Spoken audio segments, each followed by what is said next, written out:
Glória a Jesus. Vamos abrir a palavra de Deus no segundo livro de Samuel, no capítulo 10. Vamos ler o verso 12. Segundo de Samuel, capítulo 10, versículo 12, diz assim: Seja forte e lutemos com bravura pelo nosso povo e pelas cidades do nosso Deus, e que o Senhor faça o que for de sua vontade. Amém? Você pode olhar para alguém cheio do Espírito Santo e do amor de Deus aí do seu lado e dizer para ele assim: seja forte e lutemos com bravura pelo nosso povo, pela cidade do nosso Deus, pela nossa família, pela nossa igreja, pela nossa célula. Lutemos juntos com bravura e que o Senhor faça o que for da sua vontade. Senhor, em nome de Jesus nós oramos e pedimos sabedoria e revelação da palavra do Senhor. Pedimos que abra os olhos do nosso entendimento e nos conceda sabedoria, nos conceda direção, nos conceda a graça abundante do Senhor, que possamos conhecer e compreender, junto com todos os santos, qual é a esperança do nosso chamado, qual é a grandeza do teu poder que opera em nós, e qual é a gloriosa força do teu poder, da tua misericórdia que atua nas nossas vidas, que possamos compreender a grandeza da herança e dos direitos que nós temos na presença e na palavra do Senhor. Oramos, repreendemos toda a incredulidade, toda a confusão e chamamos, Espírito Santo, que o Senhor venha encher este lugar com a tua glória, de tal maneira que o nosso coração não se distraia, que a nossa vontade da tua presença aumente mais e mais. Oramos em nome de Jesus e te damos glórias. Amém, aleluia, graças a Deus. Irmãos, há um tempo atrás nós ministramos muito aqui na igreja com este versículo para nos conscientizarmos de que a cidade onde nós estamos é do nosso Deus. Nós não entregamos a Satanás. Ainda que muitos digam assim: o povo está perdido, o diabo está reinando na vida de tantas pessoas, o inimigo está operando na cidade, não há segurança, não há paz, não há saúde, tantas enfermidades, tantas mortes, tanto crime, tanta dor. Ainda que estejam acontecendo coisas e mais coisas, nós precisamos nos posicionar, nós precisamos crer que a cidade é do nosso Deus, e nós não abrimos mão de lutar pelo nosso povo e pela cidade do nosso Deus. Amém? Quem crê e quem pode declarar: São José do Rio Preto é do Senhor Jesus Cristo. Amém? Mas hoje eu quero olhar para esse texto de outra maneira e compartilhar com você aquilo que o Espírito Santo me mostrou e falou ao meu coração neste versículo que nós acabamos de ler. Primeiramente, nós vemos uma ordem de Deus, um mandamento de Deus para cada um de nós individualmente. Quando Joabe, comandante do exército de Israel, na época do rei Davi, o rei era Davi, o principal rei de Israel, o comandante do exército era Joabe, e todo o exército de Israel foi para uma guerra contra os amonitas. Joabe e seu irmão Abissai lideravam o exército naquela batalha, mas eles foram surpreendidos quando se depararam com os amonitas e que haviam contratado outros exércitos, e então a guerra estava terrível contra Joabe contra o exército de Israel. Joabe e todo o seu exército estavam numa cilada, estavam numa emboscada, estavam no meio de muitas frentes de batalha. Eles olhavam para frente, o exército dos amonitas, olhavam para um lado, outros exércitos, olhavam para o outro, outros exércitos, e aí era como se Joabe estivesse dizendo mais ou menos assim para Abissai: a coisa ficou feia. A batalha agora vai ser difícil demais. Nós não esperávamos que eles estivessem tão preparados assim. Abissai, seja forte e lutemos com bravura e com coragem, sem nos acovardar, e que o Senhor faça o que for da sua vontade. Se é para morrer, vamos morrer lutando, Abissai, mas que o Senhor faça o que for da sua vontade. 3 coisas eu vejo Deus falando conosco nesse texto. Primeiro, uma mensagem individual, uma palavra de Deus para cada um dos seus filhos, para cada um de nós individualmente. Porque tem coisas que Deus trata individualmente. Tem coisas na nossa vida que ninguém pode fazer por nós. Tem coisas que dependem da nossa atitude individual. Ei, meu irmão, minha irmã, tem coisas na sua vida, tem situações na sua vida, tem áreas da sua vida que Deus está tratando individualmente com você e esperando uma atitude pessoal sua. Porque ninguém poderá fazer no seu lugar algumas coisas que só você pode fazer. Eu me lembro que quando eu me converti, se falava muito na igreja naquela época.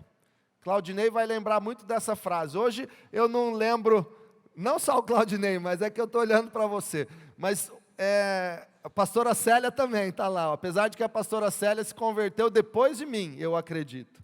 Mas se falava muito, e hoje eu quase não ouço ninguém dizendo, mas se dizia muito essa frase: a salvação é individual. Diga para quem está do teu lado: salvação é individual. Sabe por quê, irmãos? Algumas pessoas dizem assim: se o meu marido não se converter, eu também não vou para a igreja. Enquanto a minha namorada não se converter, eu também não vou ficar firme. Salvação é individual. Se os meus pais não forem, eu também não vou. Salvação é individual. Se o meu marido não parar de beber e não ficar firme, eu também vou desistir de ir para a igreja. Ei, esposa, salvação é individual.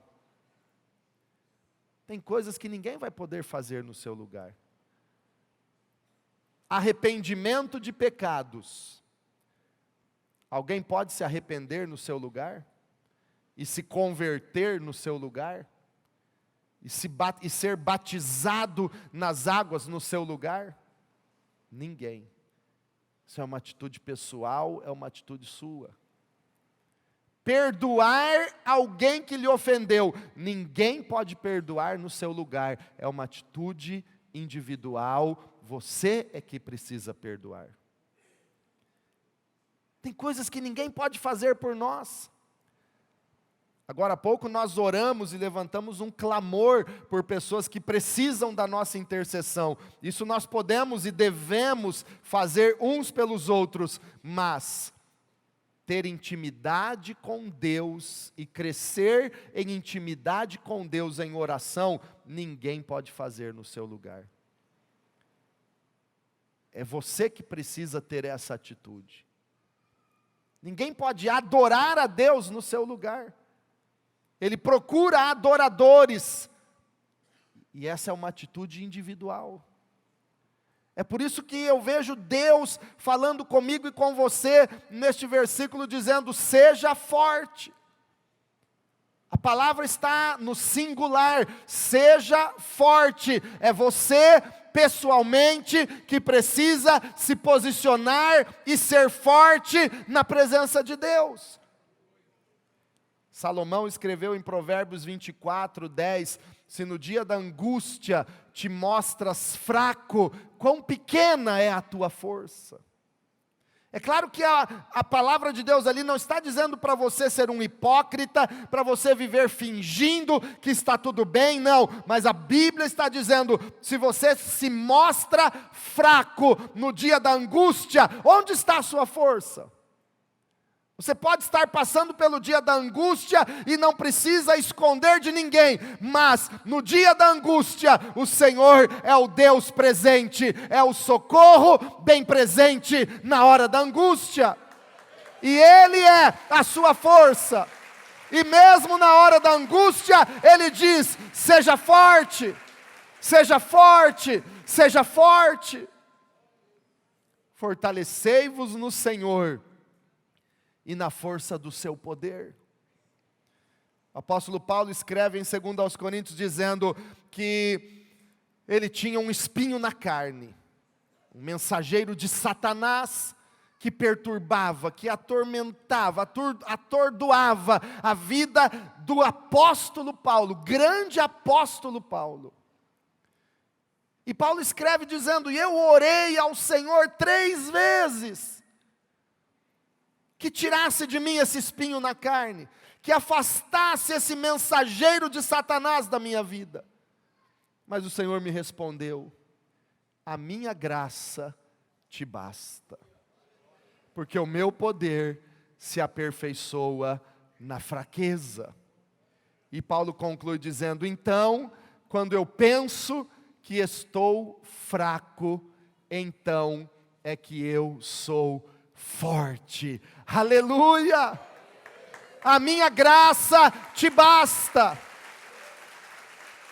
Pode aplaudir e dar um glória a Deus, porque é pela graça de Deus. É a graça. Tem muitas pessoas que ao invés de ficarem reclamando, murmurando: eu não aguento mais, eu estou fraco, eu sou como a galinha da Angola, estou fraco. Ao invés de ficarem choramingando assim, você pode levantar a tua cabeça, levantar tuas mãos para os céus e dizer: a tua graça, Senhor, me basta, porque o teu poder se aperfeiçoa na minha fraqueza, na minha limitação. E quando eu me sinto fraco, ou quando eu penso que estou fraco, na verdade é que eu estou forte no Senhor. Seja forte, aleluia. E não é ser forte pela tua capacidade, não é ser forte dizendo assim: eu sou forte por mim mesmo, eu sou capaz. Não, é ser forte porque a graça de Deus te torna forte. A graça de Deus é o poder que te capacita a andar em vitória e em poder na presença de Deus. É a graça. Deus está dizendo para você: minha graça te basta. Quando você choramingou e reclamou esses dias, Deus respondeu: a minha graça te basta. Quando você se sentiu desamparado ou sozinho, Deus estava olhando para você dizendo: a minha graça te basta. Quando você se sentiu fraco e incapaz, Deus olhou para você e te disse: a minha graça te basta, a minha graça te basta, a minha graça te basta, e o meu poder se aperfeiçoa na tua fraqueza. Então levante a sua mão e diga: quando eu penso que estou fraco, é na verdade quando eu estou mais forte no Senhor. Aleluia. É a graça. Graça é o poder de Deus capacitando você a fazer o que você não conseguiria fazer sem o poder de Deus na sua vida. Não é por você mesmo, não é por merecimento, mas é o poder de Deus que vem sobre a sua vida.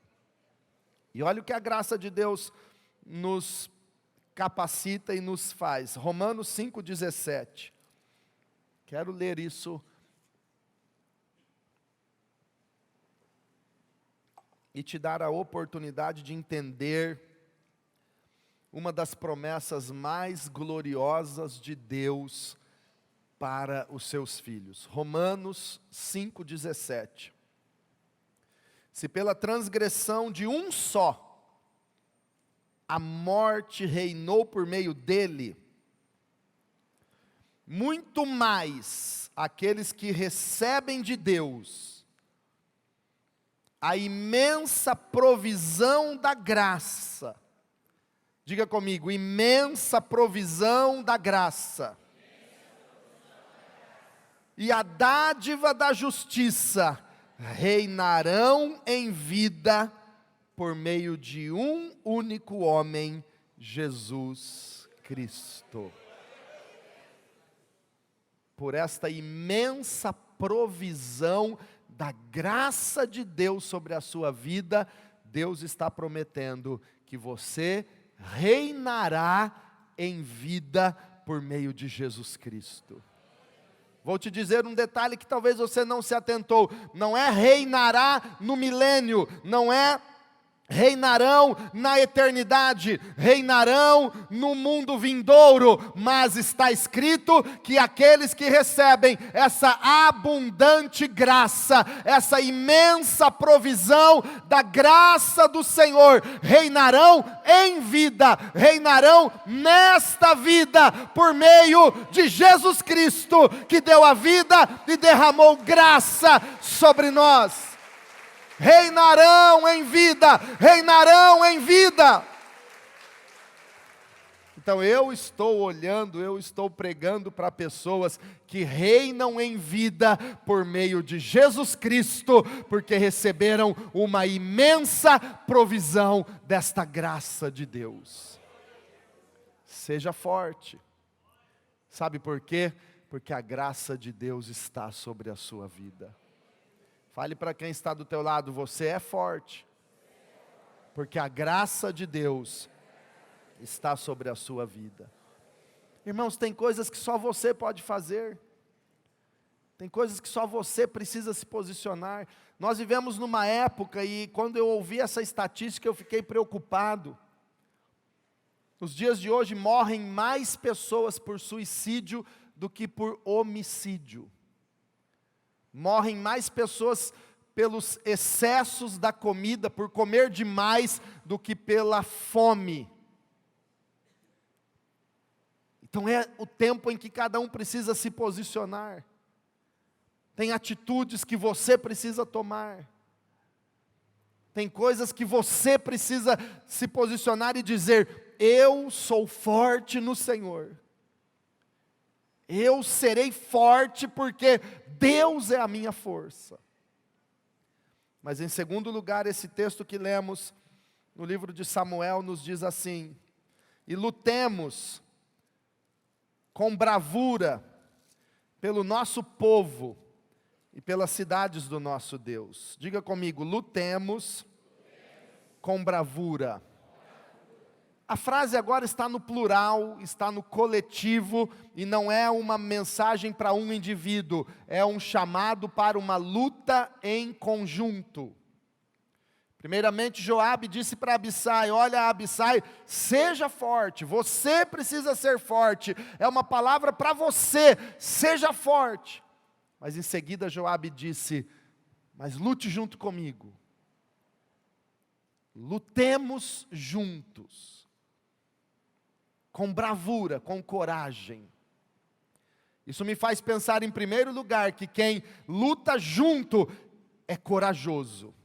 Os corajosos se unem para lutar juntos pelo mesmo propósito e pela mesma causa. Os covardes desistem e vão embora na hora da dificuldade.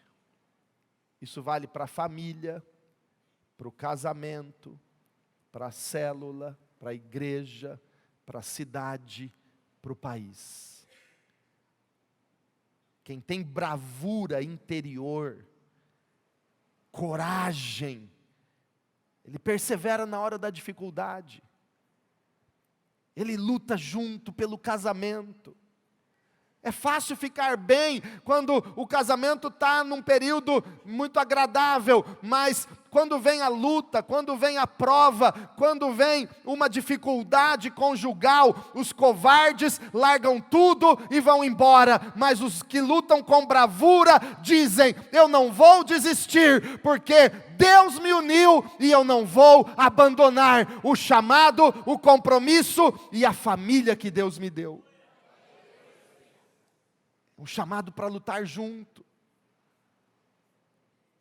Nós não podemos viver isolados uns dos outros. Tem coisas que você não consegue fazer sozinho. Você precisa dos teus irmãos, você precisa da tua família, você precisa da tua igreja, você precisa do teu povo. É por isso que o texto diz: lutemos. No plural, é coletivo, lutemos com bravura. Tem coisas que não dá para se isolar, não dá para lutar sozinho. A Bíblia diz: é melhor serem 2 do que 1, porque o cordão de 3 dobras não se quebra, não se rompe facilmente. Quando eu leio isso, eu sinto um chamado de Deus para lutar pela família. Eu sinto a necessidade de chamar a sua atenção. Você que é casado, marido, mulher, lute pelo seu casamento. Lute, nas horas boas, celebre, comemore, festeje, mas nas horas da dificuldade, não desista do teu casamento, espere em Deus, persevere e lute com bravura. Lute. Isso é um chamado de Deus para nós, pais, lutarmos pelos nossos filhos. Não desista dos seus filhos, não entregue seus filhos a Satanás. Se eles estão hoje no mundo, fora da presença de Deus, clame, dobre seus joelhos, ore, chore, jejue diante de Deus e clame a Deus e lute pelos seus filhos. Não desista deles, porque eles voltarão, eles virão para os braços do Senhor e você e a sua casa servirão o Senhor Jesus Cristo. Lute, aleluia. É hora da família se unir e dizer: vamos lutar juntos pela nossa casa. Ou vai entregar covardemente a sua família para o inimigo? Os corajosos lutam juntos, os covardes desistem e vão embora. Não desista. Para mim, irmãos, o maior segredo, o maior princípio que leva uma pessoa, um homem, uma mulher, um jovem, a uma vida de sucesso, em todas as áreas, não estou falando só financeiro, mas uma vida bem-sucedida, uma vida vitoriosa. Para mim, o maior princípio que leva alguém ao sucesso é a perseverança. Não é o talento, muito menos a sorte, mas é a perseverança. É você não desistir quando as coisas não estão bem. É você não deixar de lutar quando dá vontade de desistir. É não desistir. Persevere. Isso é um chamado de Deus para lutar juntos. Vou lutar pela minha cidade, vou lutar pela minha célula, vou lutar pela minha igreja, não vou desistir, porque Deus me chamou para fazer parte de um time, para fazer parte de um corpo, para fazer parte de uma família, para fazer parte de um organismo vivo chamado igreja, e eu não vou desistir. Cada geração se prostra diante de um ídolo. De épocas em épocas, as gerações se dobram a alguma coisa diferente. Isso historicamente fica muito claro. Nos tempos bíblicos dos reis e dos profetas em Israel, Os profetas combatiam duramente os ídolos daquela época. Eram deuses da natureza. Aquela geração adorava o sol, a lua, os luminares, a natureza, a produção, a colheita, a chuva, o trovão, a fertilidade. E os deuses mais combatidos, aliás, os falsos deuses mais combatidos pelos profetas na Bíblia eram Baal, Astarote e Azerá. Eram os deuses da fertilidade. O povo daquela época adorava Baal, acreditando que Baal era o provedor das chuvas e abençoador das colheitas na terra. Por isso, quando Elias desafiou os profetas de Baal no Monte Carmelo, ele orou e por 3 anos e meio não choveu, porque Deus estava mostrando e provando para aquele povo que não há um outro Deus para controlar chuva ou as colheitas. Baal não é Deus coisa nenhuma, mas só o Senhor é Deus, só o Senhor é Deus. E quando Elias venceu aquele desafio, clamou e Deus respondeu com fogo, todo o povo disse: só o Senhor é Deus. Só o Senhor é Deus. Então, irmãos, cada geração elege, escolhe ou se dobra diante de um certo tipo de idolatria. E se nós analisarmos os dias em que nós vivemos hoje, qual é o ídolo deste tempo presente? Qual é o Deus que tem sido o dominante das gerações e da sociedade atual? É o individualismo. É o amor exacerbado por si mesmo. Não é errado amar a si mesmo de forma equilibrada, porque a própria Bíblia diz que devemos amar o próximo como a si mesmo. Mas o grande problema é quando a pessoa é voltada e centrada somente em si mesmo. Paulo escreve em 2 Timóteo, no capítulo 3, que nos últimos dias sobrevirão tempos difíceis, e a primeira característica desses últimos dias, vivendo tempos difíceis, é que os homens serão amantes de si mesmos. As pessoas serão amantes de si mesmas. Acima de tudo está a sua vontade.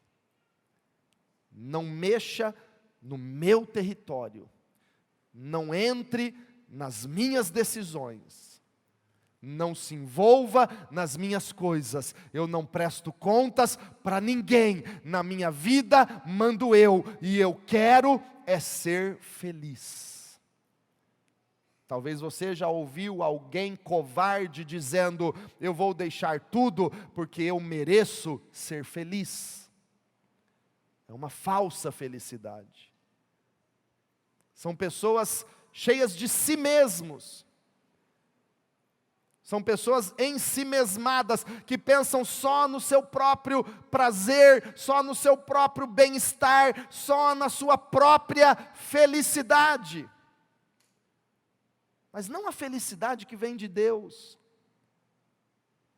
Porque a felicidade que vem de Deus está revelada, foi revelada por Cristo nas bem-aventuranças. Felizes são os pobres de espírito, porque deles é o reino dos céus. Felizes de verdade são os que choram, porque eles serão consolados. Felizes são os pacificadores, porque eles serão chamados filhos de Deus. Felizes são os que têm fome e sede de justiça, porque eles serão fartos. Bem-aventurados, felizes são os puros de coração, porque eles verão a Deus. Felizes são os perseguidos por causa da justiça, porque deles é o reino dos céus. Bem-aventurados sois vós, quando vos injuriarem e perseguirem, e mentindo, disserem todo mal contra vós, por minha causa. Grande é o vosso galardão nos céus, pois assim perseguiram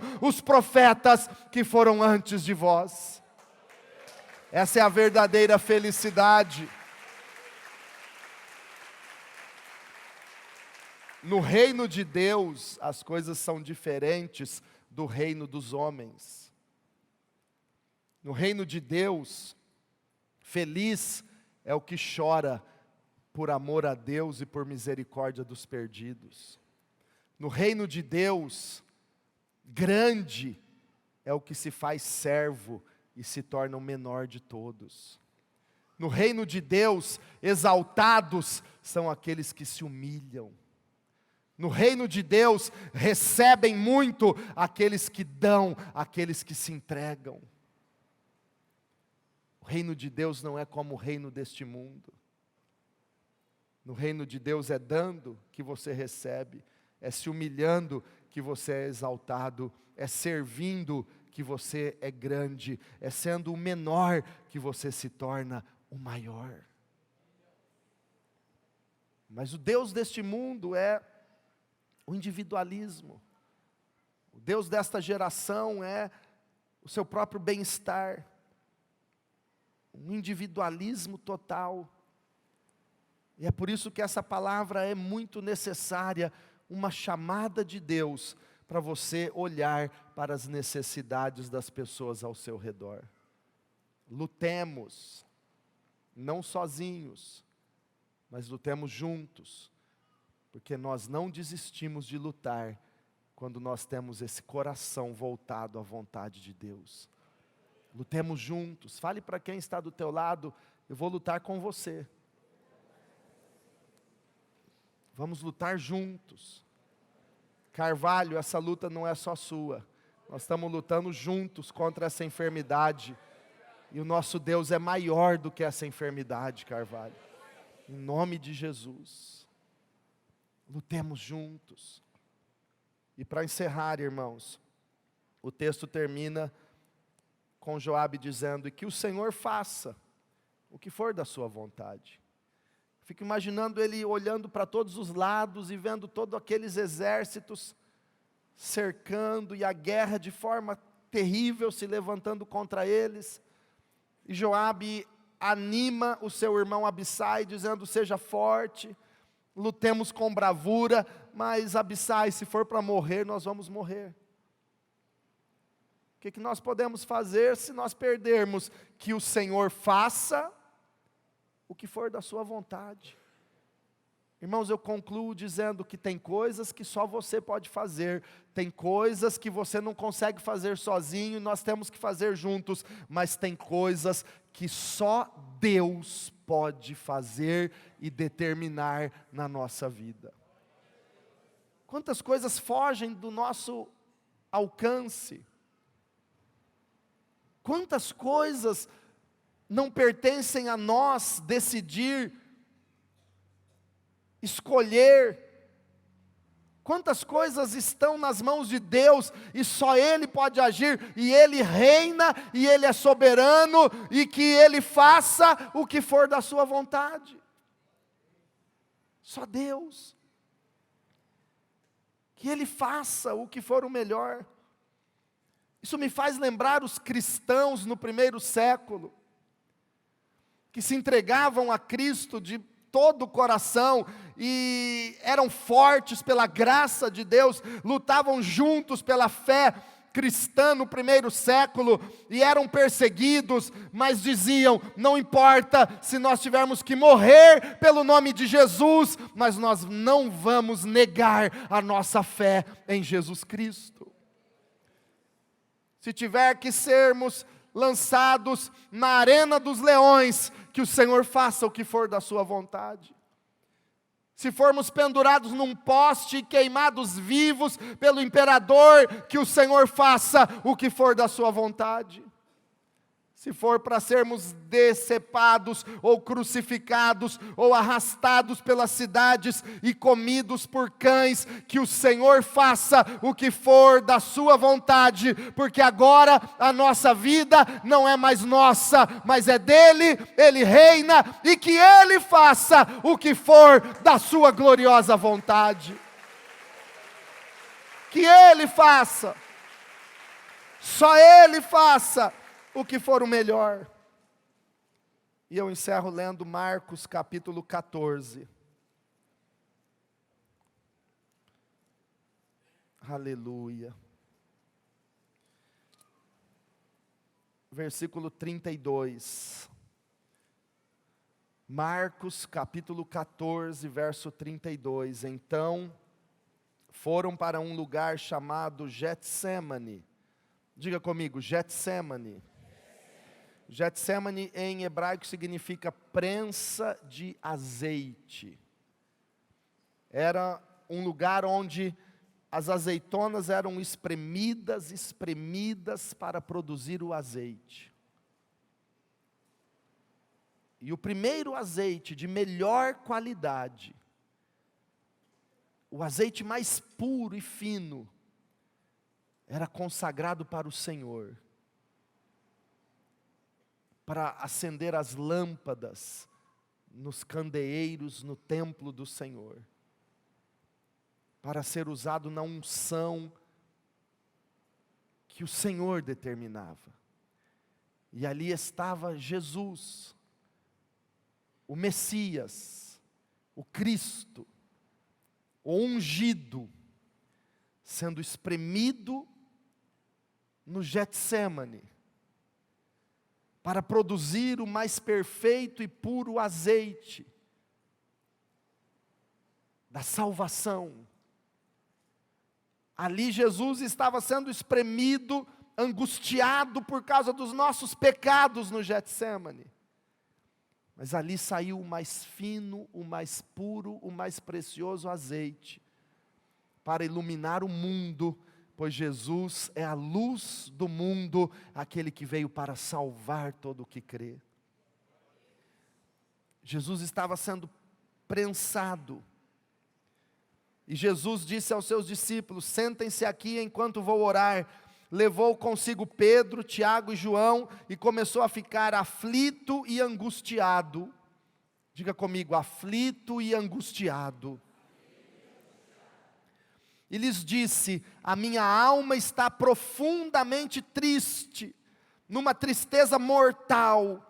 Fiquem aqui e vigiem. Jesus estava triste, uma tristeza mortal, pressionado, prensado como uma azeitona para produzir o azeite. Jesus estava prensado emocionalmente, fisicamente no Getsêmani. Eram os nossos pecados, eram as nossas maldições, era a culpa da nossa condenação que já pesava sobre Jesus horas antes da crucificação. Ele suou gotas de sangue naquela noite no Getsêmani.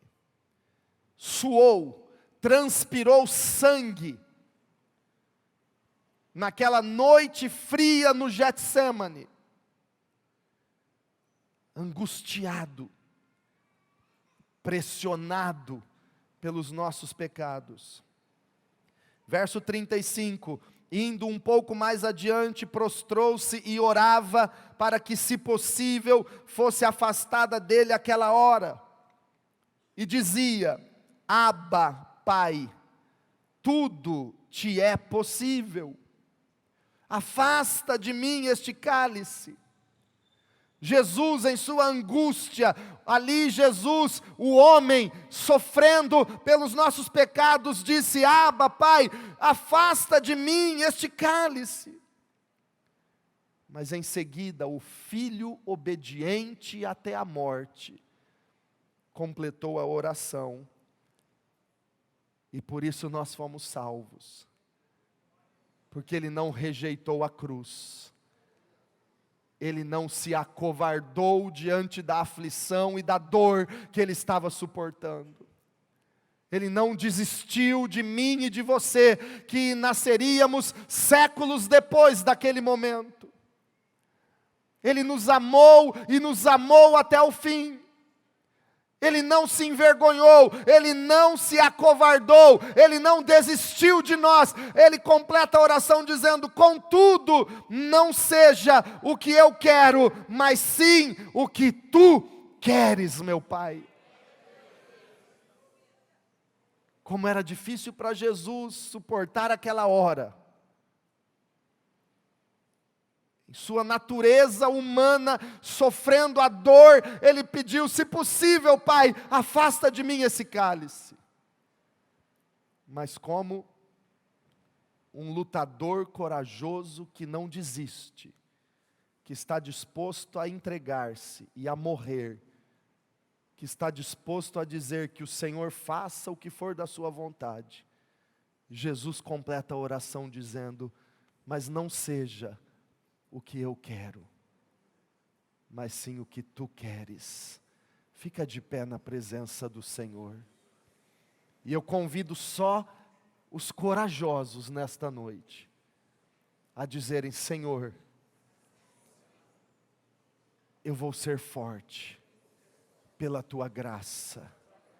Eu vou lutar junto com a minha família, com a minha igreja, com a minha célula. Eu não vou desistir. E que o Senhor faça o que for da Sua vontade.